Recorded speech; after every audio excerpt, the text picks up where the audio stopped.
शेतकरी बंधू भगिनींनो नमस्कार।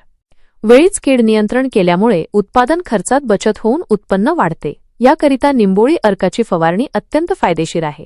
निंबोळी अर्काच्या फवारणीमुळे रसशोषक किडींचा प्रादुर्भाव कमी होतो। पतंगवर्गीय किडींना अंडी घालण्यापासून परावृत्त केले जाते। किडींची अंडी नष्ट होतात व किडींच्या जीवनचक्रामध्ये अडथळा येतो। नैसर्गिक घटक असल्याकारणाने कोणत्याही प्रकारचे रासायनिक अंश शिल्लक राहत नाही। यामुळे सेंद्रिय शेतीमध्ये वापर करण्यास सुलभ आहे। मोठ्या अळी व किडींची खाण्याची इच्छा कमी होते। निंबोळी अर्कमध्ये थोड्या प्रमाणात पिकांचे अन्नद्रव्य असल्यामुळे पीक संवर्धकाचे काम करते। खर्चात बचत होते। पर्यावरण व मानवी आरोग्यावर कोणताही दुष्परिणाम होत नाही।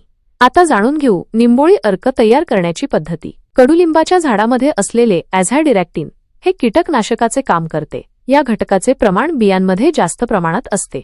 मे ते जून महिन्यात झाडावर निंबोळ्या परिपक्व होतात। पिकलेल्या निंबोळ्या खाली पडल्यानंतर गोळा कराव्यात। निंबोळ्यांचे वरचे आवरण काढून टाकावे व त्या सावलीत वाळवाव्यात। फवारणीच्या 1 दिवस अगोदर 5 किलो पूर्ण वाळलेल्या निंबोळ्याची भुकटी तयार करावी। तयार झालेली भुकटी 9 लिटर प्लास्टिकच्या बादलीत पाण्यात रात्रभर भिजत ठेवावी। दुसऱ्या दिवशी सकाळी पाण्यात भिजत ठेवलेली भुकटी वस्त्रगाळ करून द्रावण गाळून घ्या। नंतर 1 लिटर पाण्यात 200 ग्रॅम वॉशिंग पावडर म्हणजेच धुण्याचा सोडा किंवा साबणाचा चुरा मिक्स करून घ्या।